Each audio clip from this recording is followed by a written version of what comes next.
कुछ नहीं बोलो, कुछ नहीं बोलो। अम्मी ने कुछ नीचे फेंका, खाली गुस्सा कर रहा हूँ।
अस्सलाम वालेकुम। वालेकुम सलाम, क्या हाल है सर? अल्लाह का शुक्र। डॉक्टर साहब, मेरी आवाज़ क्लियर है बिल्कुल?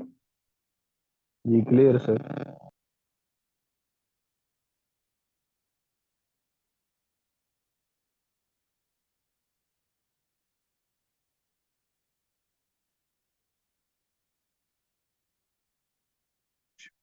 चले, मैं अपनी स्क्रीन को शेयर करता हूँ आपके साथ। तो आज की जो टॉक है वो कॉलिक के ऊपर है। कॉलिक।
जी, आज मैं आपके साथ डिस्कस करूंगा कॉलिक की जनरल रेमेडीज को, जो कि जनरली हम किसी भी कॉलिक के केस में यूज करते हैं। तो उनमें जो सरफहरिस्त रेमेडी है, जो सबसे पहले मैं आपसे डिस्कस करूंगा, वो है कॉलोसिनेथ। और ये आप जानते हैं कि तमाम होम्योपैथिक डॉक्टर इसको बहुत ही ज्यादा यूज करते हैं इस रेमेडी को। और यहाँ मैं एक चीज की वजाहत करता जाऊं कि हर जो प्रॉब्लम है, हर जो बीमारी है जो हमारे पास आती है, उसके पीछे कुछ ना कुछ कॉजेज होते हैं। और अगर आप कॉलेस्ट्रॉल को एलन की नोट्स में से पढ़ेंगे तो आपको ये समझ आएगी कि ये इंडिग्नेशन की मेडिसिन है। बेइज्जती जो है, उसके जो बुरे असरात होते हैं, वो इस रेमेडी में आते हैं। लेकिन एक चीज मैं आपको बताना चाहता हूं कि कॉलोस्नेथ का जो वंडरफुल सिम्टम है, वो नो डाउट इसके पीछे इंडिग्नेशन है, सुप्रेस्ड एंगर है, ठीक है। लेकिन ये लोग जो होते हैं, ये अक्सर कहते हैं कि फलां ने उनकी बेइज्जती कर दी, तो क्या था ये बात, वो मुझसे अकेले में कर लेते, उन्होंने मुझे सब लोगों के सामने ये कह दिया।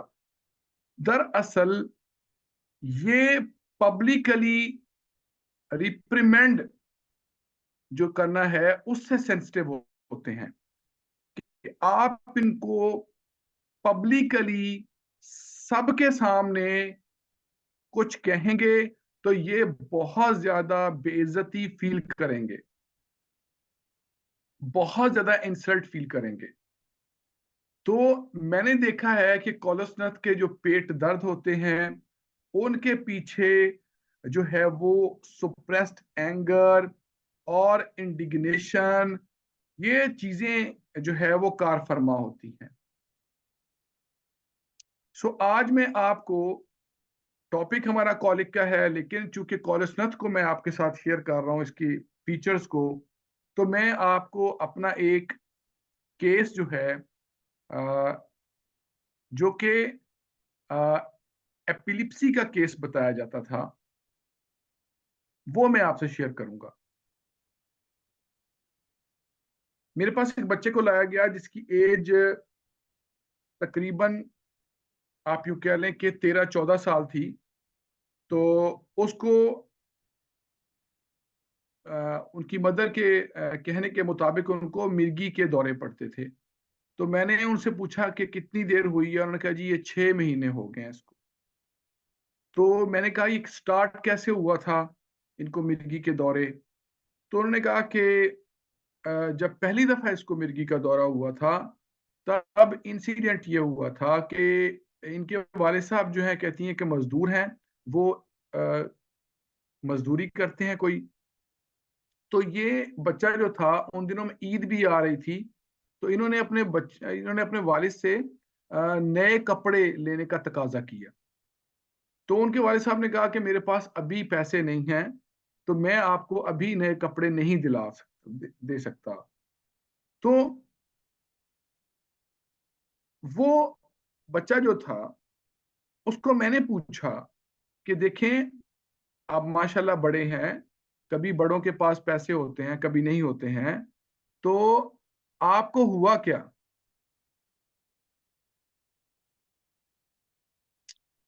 तो उसने मुझे बताया कि मुझे कपड़ों से कोई मसला नहीं था। दरअसल मेरे कजन आए हुए थे, तो मेरे वालिद साहब ने उनके सामने मुझे डांटा, उनके सामने डांटा। तो मैंने कहा फिर क्या हुआ।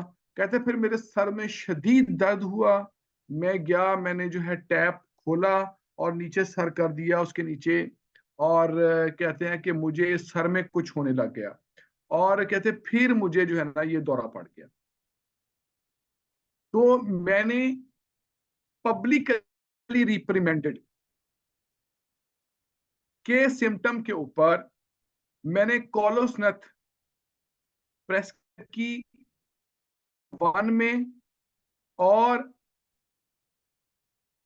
from the very first dose, after the very first dose of that remedy, patient दोबारा उसको किसी भी किस्म का दौरा, किसी भी किस्म का सीजर नहीं हुआ। So my dear friends, homeopathy is art। तो आप देखें कि आपकी रेमेडीज में किस तरह से पीछे कॉजेज हैं, उन कॉजेज के ऊपर रेमेडी प्रेस्क्राइब होती है। तो ये जो कॉलिक है इसके पीछे भी बहुत ज्यादा एंगर, बहुत ज्यादा बेइज्जती फील करने का एलिमेंट आपको जरूर मिलेगा कॉलोसनथ।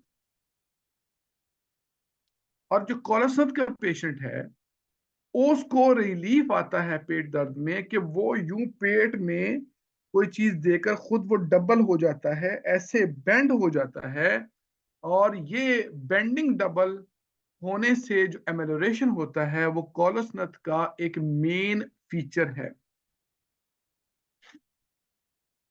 लेकिन ये सिम्टम आप थोड़ा बहुत कुछ और रेमेडीज में भी देखेंगे। लेकिन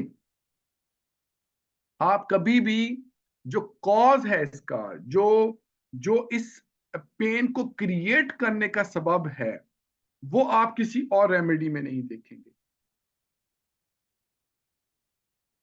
सो जब आप कनेक्ट करेंगे इसको, इसके जो सिम्टम्स हैं, violent agonising pain with restlessness and pain relieved by bending double and by pressing something hard against abdomen।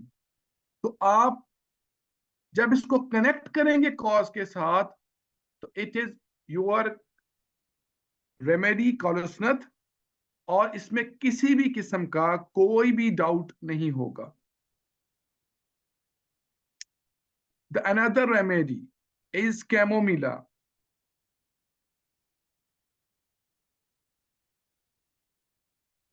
तो मैं आपको बताना ये चाहता हूं आज कि आप लोग जब भी कोई केस लें, try to understand the anamnesis of the case।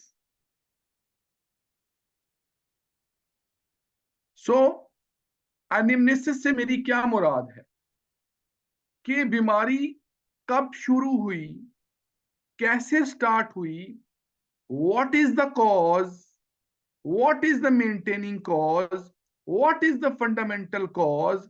तो आपको कॉज की समझ होनी चाहिए। सो ये कॉलिक की रेमेडी है, gripping, tearing colic in the region of navel and lower abdomen of both sides, with pain in small of back as if broken। Patient को लगता है इस कॉलिक के साथ कि जो उसकी कमर है, खसूसन स्मॉल ऑफ बैक जो है वो टूट चुकी है, कमर उसकी टूट चुकी है। और कैमोमिला के दर्द जो होते हैं वो बहुत शदीद होते हैं, मैडनिंग पेन्स होते हैं। और मैं एक चीज और आपको वजाहत कर दूं, which is very interesting concomitant of chamomilla with pains is extraordinary perspiration. Patient को जितना ज्यादा पेन होगा उतना उसको पसीना आएगा। It is very interesting, very uncommon symptom of this remedy. और ये मेरा कंफर्मेटरी सिम्टम होता है जब भी मैंने कैमोमिला को प्रेस्क्राइब करना हो। और आपको पता है कि अमूमन होम्योपैथिक डॉक्टर्स जब जिद्दी बच्चों के बारे में सुनते हैं, जिद का सुनते हैं, तो उनके जहन में सिर्फ कैमोमिला आती है। जिद की और बहुत सारी रेमेडीज हैं। We have so many remedies in our repertories, for the obstinate children. But what is the difference of this remedy with other remedies having the same state? And the difference is कि patient जो है वो जब भी रोएगा उसको पसीना आ जाता है, खसूसन आप माथे पर उसके पसीना देखेंगे। तो ये बड़ा इसका वंडरफुल सिम्टम है।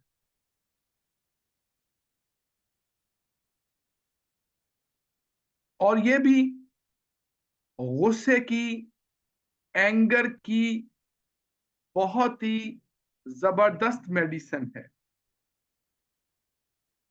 तो मुझे यहां पर एक केस याद आ रहा है कि डॉक्टर LM खान साहब, जिनका ताल्लुक कलकत्ता से है, बहुत ही वंडरफुल टीचर हैं, बड़े जबरदस्त किस्म के उस्ताद हैं। वो अपना केस अपनी किताब प्लेयर और प्रिस्क्राइबिंग में लिखते हैं। उन्होंने लिखा कि एक बच्चे को लाया गया जिसको डायरिया था। अब वो बच्चे को बहुत से और डॉक्टर्स देख चुके थे। जब ये केस सर के पास आया तो उन्होंने केस का एनालिसिस जाना और उसमें पता ये चला कि मदर ने गुस्से की हालत में बच्चे को फीड कराया था। मदर की कोई झगड़ा हुआ था उस बच्चे के वालिद साहब से, तो वो उस गुस्से में उन्होंने उनको फीड करा दिया, तो बच्चे ने डेवलप कर लिया डायरिया। तो यहां पर उन्होंने कैमोमिला प्रेस्क्राइब की और कैमोमिला उन्होंने मदर को प्रेस्क्राइब की कि आप ये रेमेडी लेंगी और उसके बाद बच्चे को फीड कराएंगी। ठीक है, अगर आप इस तरह के केस में मदर को रेमेडी देते हैं और वो उसके बाद फीड करा दे बच्चे को, तो वो रेमेडी ऑटोमेटिकली उस बच्चे तक पहुंच जाती है और आपको जरूरत नहीं है उस बच्चे को मेडिसिन खिलाने की जो मदर फीड पर होता है। क्योंकि यहां पर मदर को दवाई क्यों दी गई? वो इसलिए भी दी गई कि वो एलिमेंट जो मदर के अंदर एंगर वाला मौजूद है उसको कट करना भी बहुत जरूरी है। तो ये जब भी एब्डोमेन की कॉलिक की कंप्लेंट्स आप पास लेके आएंगे तो इनको ये फील होगा कि इनकी कमर टूट गई है, ब्रोकन है और बहुत शदीद पेन्स होंगे और पसीना साथ में आएगा। It is a grand characteristic feature of this wonderful homeopathic remedy. और the next remedy is China officinalis. China में जब भी कॉलिक होगा तो पूरे पेट में जो है वो गैस हो जाएगा, पूरा पेट। अक्सर ये जो हमारे पास पेशेंट्स आते हैं वो जो जो पंजाबी स्पीकिंग पेशेंट्स हैं वो आकर कहते हैं कि जी पेट उनका ढोल की तरह फूला हुआ है। मींस कि पूरे का पूरा पेट इक्वली डिस्टेंड है। ठीक है, अगर डिस्टेंशन होगा पेट के अंदर, इक्वली पूरे पेट के अंदर डिस्टेंशन होगी और ये जो डिस्टेंशन है आफ्टर ईटिंग और नाइट में बढ़ जाएगी, तो आप इस रेमेडी की तरफ सोच सकते हैं। Distension of abdomen not relieved by eructation, के डकार आने से भी इस पेट के तनाव को कोई फर्क नहीं पड़ता। Violent pains about navel relieved by bending double.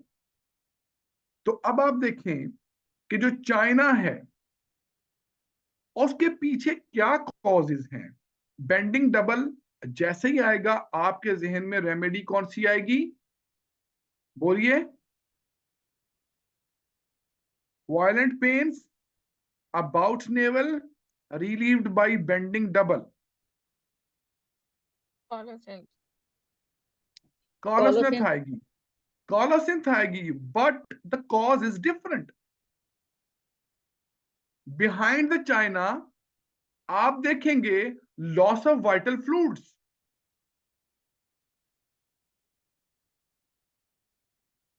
Bleeding हो गई, खून जाया हो गया, ठीक है, नाइट एमिशंस हो गए, ठीक है, या बॉडी का कोई भी फ्लूइड जो है, मेंसेस हुए, मेंसेस प्रोफ्यूज ब्लीडिंग हुई, उसके बाद जो है वो इतना ब्लड लॉस होने के बाद जो है वो पेट में इस कदर ऐसा दर्द हुआ जो जो बिल्कुल हमें कोलोसिस जैसा लग रहा था।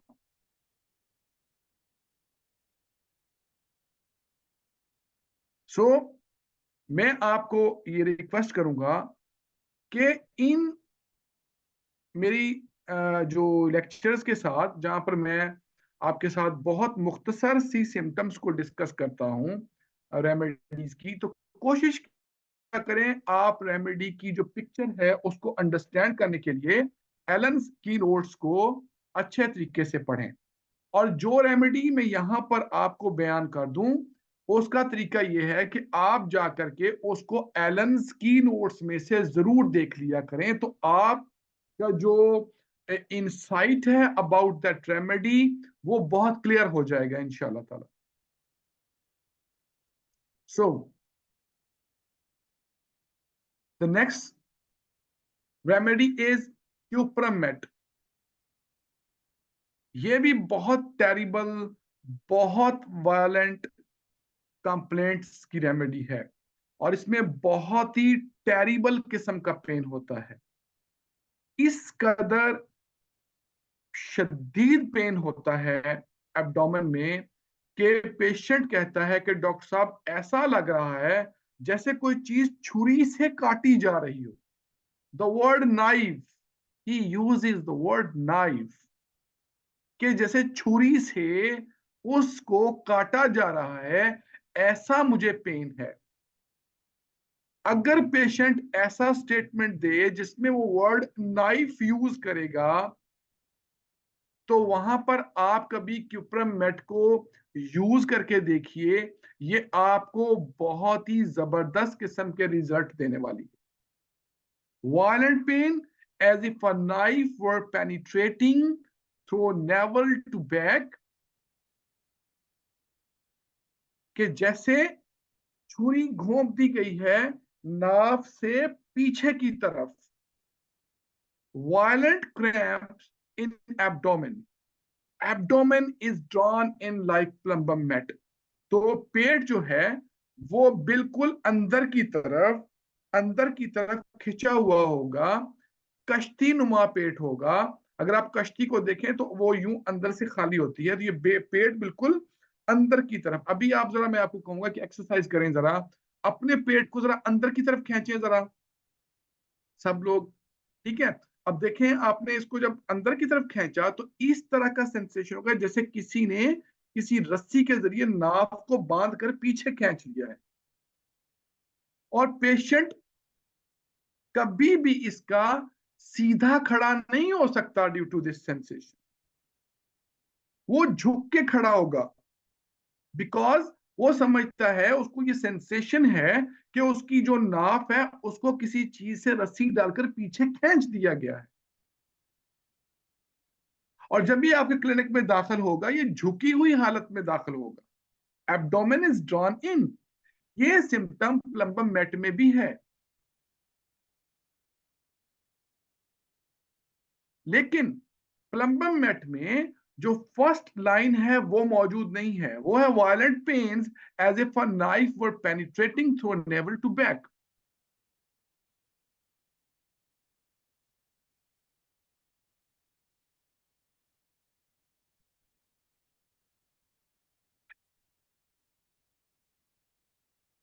The next remedy is Diascoria, and this remedy is quite opposite to Colosnath. जैसे कोलोस्नथ का पेशेंट जो है उसको बेंडिंग डबल से रिलीफ आता है, तो इसको स्ट्रेचिंग से रिलीफ आता है। ये पीछे की तरफ होंगे, पीछे की तरफ, यूं स्ट्रेच करने से, बेंडिंग, बेंड करने से इनकी तकलीफ बढ़ जाती है। डायस्कोरिया को रिलीफ आता है पीछे की तरफ होने से, अपनी बॉडी को पीछे की तरफ स्ट्रेच करने से। So colic pain begins at navel region and radiate to all parts of the body, even to the extremities. How interesting, how peculiar, how uncommon. देखिए, नेवल में पेन हुआ, वो पेन टांगों में भी जा रहा है, वो पेन बाजुओं की तरफ भी जा रहा है। How uncommon and peculiar symptom of this remedy, wonderful symptom. देखिए कितना मजा आ रहा है मुझे, तो मैं तो इंजॉय कर रहा हूं इस सिम्टम को, कि किस कदर जबरदस्त सिम्टम है। कि नेवल जो है वो एरिया है, वो एरिया है स्टार्ट का, और वहां से पेन रेडिएट कर रहा है towards distant part of the body.